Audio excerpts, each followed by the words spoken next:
నా హుజరాబాద్ నియోజకవర్గంలో ఉన్న రైతుల ఆవేదన చూసి వారి కడుపు మంట చూసి ఇలా నీళ్లు రాకుంటే వెలవెలలాడిపోతుంటే ఇలా ఎంత ఇబ్బంది పడతా ఉంటే ఇలా ఎట్లయితే హుజరాబాద్ నియోజకవర్గంలో రైతులు ఇబ్బంది పడుతున్నారో ఇలా ఉత్తర తెలంగాణలో ఉన్న రైతులందరూ కూడా ఇలా నీళ్లు లేక చాలా ఇబ్బంది పడతా ఉన్నారు.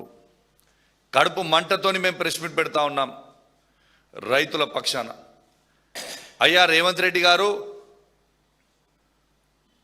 మీరు సూటిగా సమాధానం చెప్పండి. ఇలా 1,00,000 క్యూసెక్ ఆఫ్ నీళ్లు కన్నేపల్లి పంప్ హౌస్ దగ్గర నుంచి పోతా ఉన్నాయి, సముద్రంలో కలిసిపోతా ఉన్నాయి. మీరు ఎందుకు ఎత్తుతలేరో జవాబు చెప్పండి. ఇలా కన్నపల్లి పంప్ హౌస్ నుంచి మీరు ఎత్తుతే అన్నారం బ్యారేజ్ నుంచి సుందిల్లా బ్యారేజు, సుందిల్లా నుంచి ఎల్లంపల్లికి, ఎల్లంపల్లి నుంచి నందిమేడారం నుంచి మిడ్ మానేర్కి, అక్కడి నుంచి ఎస్ఆర్ఎస్పికి, అక్కడి నుంచి కింది డైవర్షన్కి, ఇటు మా కరీంనగర్ నుంచి హుజరాబాద్ మీద నుంచి అటు కోదాడ్ వరకు, ఆ మిడ్ మానేర్ జంక్షన్ కాబట్టి అక్కడి నుంచి ఇటు మెదక్ జిల్లాకు కూడా నీళ్ళు ఇచ్చే అవకాశం ఉన్నా ఇలా సముద్రంలో మీరు నీళ్లు ఎందుకు కలిపేస్తూ ఉన్నారు? తెలంగాణ రైతుల కడుపు ఎందుకు కొడుతున్నాడో ఇలా రేవంత్ రెడ్డి గారు తెలంగాణలో ఉన్న రైతాంగానికి జవాబు చెప్పాల్సిన అవసరం ఉండదని నేను చెప్తా ఉన్నాను. ఇలా కేవలం నువ్వు మాట్లాడిన ఇన్ని రోజు కూలేశ్వరం అయిపోయింది అని ఏవైతే అబద్ధాల ప్రచారం చేసినామో ఇలా రైతులకి తెలిసిపోతుందని ఇలా నువ్వు అది ఆన్ చేస్తలేవు. ఇలా రాజకీయాలు అవసరం లేదు రేవంత్ రెడ్డి గారు, రాజకీయాలు అవసరం లేదు. ఏమైనా రాజకీయాలు ఉంటే మళ్ళా ఎన్నికల కంటే 6 నెలల ముందు రాజకీయాలు చేసుకుందాం. కానీ వాళ్ళ రైతుల కడుపు మీద ఎందుకు కొడుతున్నావు అని మేము అడుగుతున్నాం. ఉత్తర తెలంగాణ రైతుల పక్షాన మేము అడుగుతా ఉన్నాం, వాళ్ళ కడుపు మీద మీరు ఎందుకు కొడుతూ ఉన్నారు? ఇలా రైతులు చేసిన తప్పేంటిది? కేవలం కాంగ్రెస్ పార్టీకి వాళ్ళు ఓటేసి నేను కుర్చీ మీద కూర్చోబెట్టడమేనా ఇలా రైతులు చేసిన తప్పు అని నేను అడుగుతా ఉన్నాను. ఇలా రేవంత్ రెడ్డి గారు, మీ బాధ అంతే ఏంది? ఇవాళ అక్కడ నీళ్ళు ఎత్తుతే ఆ నీళ్లు రైతులకి రేపు యూరియా బస్తాలు ఇవ్వాల్సి వస్తుంది. యూరియా బస్తాలు ఇచ్చి పంట వండిన తర్వాత ఆ పంటకు కొనాల్సి వస్తుంది. ఆ పంట కొనుగోలుతో పాటు 500 బోనస్ ఇవ్వాల్సి వస్తుంది. ఇదంతా లొల్లేంది? నీళ్ళే ఇవ్వకపోతే అయిపోతుంది అని ఒక చిల్లర ఆలోచన ఇలా రేవంత్ రెడ్డి గారు చేయడం చాలా చాలా చాలా బాధాకరం. ఇలా రేవంత్ రెడ్డి గారు, మీరు వెంటనే నీళ్లు ఎత్తాలని మా తెలంగాణలో ఉన్న రైతుల పక్షాన మేము డిమాండ్ చేస్తూ ఉన్నాం. ఇలా కేసీఆర్ గారే ఈ తెలంగాణ రాష్ట్రానికి ఒక రైతే ముఖ్యమంత్రి అయితే ఏ విధంగా ఉంటుంది అనేది ఆ రోజు తెలంగాణ తొలి ముఖ్యమంత్రి అయిన కేసీఆర్ గారు ఇలా అద్భుతమైన కాళేశ్వరం ప్రాజెక్ట్, అంటే ఇది మన దేశంలోనే కాదు ప్రపంచంలోనే అద్భుతమైన Kaleshwaram project, world's largest irrigation ప్రాజెక్ట్ని ఇలా కట్టింది కేసీఆర్ గారు.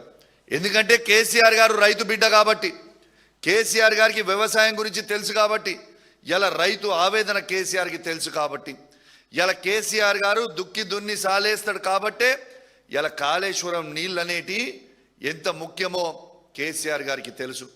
రేవంత్ రెడ్డి గారు, మీరు భూదందాలు చేసుకుంటూ ల్యాండ్లు కొని అమ్ముతాడు కాబట్టి ఇలా మీకు ఆ రైతుల విలువ అర్థమైతలేదు అని నేను చెప్తా ఉన్నాను. ఇలా దయచేసి నేను మా బీఆర్ఎస్ పార్టీ పక్షాన ఇలా ముఖ్యమంత్రి రేవంత్ రెడ్డి గారికి, ఇరిగేషన్ మంత్రి అయిన ఉత్తమ్ కుమార్ రెడ్డి గారికి నేను సవాల్ విసురుతా ఉన్నాను. మేము మా పార్టీలో 28 మంది శాసనసభ్యులు ఉన్నాం. ఆ దొంగలు పోయింది కాక 28 మంది శాసనసభ్యులు ఉన్నాం. మేము 28 మంది శాసనసభ్యులు అందరం కూడా బాధ్యత వహిస్తాం. మీరు కన్నపల్లి పంప్ హౌస్ దగ్గర నీళ్లు ఎత్తండి. ఏ ఒక్క ఇంచ్ అయినా కూడా బ్యారేజ్లకు ఏమైనా ప్రాబ్లం అయితే, అన్నారం కానీ సుందిల్లా కానీ ఇంచు కూడా ఏమైనా ప్రాబ్లం అయితే మేము 28 మంది రాజీనామా చేసి మళ్ళా పోటీ కూడా మేము చెయ్యము. నీకు దమ్ముందా మీ ఇద్దరికి సవాల్ యాక్సెప్ట్ చేయడానికి? మేము 28 మంది శాసనసభ్యులం వచ్చి కన్నపల్లి పంప్ హౌస్ దగ్గర కూర్చుంటాం కొంతమంది, అన్నారం బ్యారేజ్ దగ్గర కూర్చుంటాం కొంతమంది, సుందిలా దగ్గర కూర్చుంటాం కొంతమంది. ఇక రాండి చూద్దాం. అంటే కేవలము రైతులను ఇబ్బంది పెట్టాలనే ఒక ఆలోచనతోని ఇవాళ మీరు ఇబ్బంది పెడతా ఉన్నారు. ఇలా మీరు నీళ్ళు ఎత్తుతలేరు, ఎందుకంటే రేపు నేను చెప్పిన కదా రేవంత్ రెడ్డి గారు బద్నాం అవుతారని. కానీ రేవంత్ రెడ్డి గారు బేసిలకు అవసరం లేదు, మీరు వెంటనే నీళ్ళు ఎత్తండి, రేపు తాగునీటికి కూడా మాకు ఇబ్బంది అవుతుంది. ఇలా నీళ్ళు ఇవ్వకపోతే ఇలా కరీంనగర్ జిల్లా బిడ్డగా నేను మీకు చెప్తా ఉన్నాను, మాకు చాలా ఇబ్బంది అవుతుంది. రేపు వ్యవసాయ నీళ్లు దేవుడి గారు కానీ వాడి నుంచి ఎత్తపోతే రేపు తాగడానికి మంచినీళ్ళు దొరికే పరిస్థితి లేదు.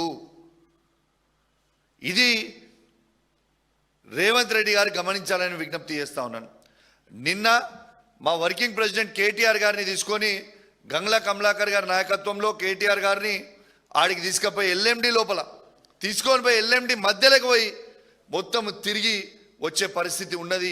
చుక్క నీళ్ళు లేవు, కిందికి చాలా ఇబ్బంది అయ్యే పరిస్థితి ఉన్నది.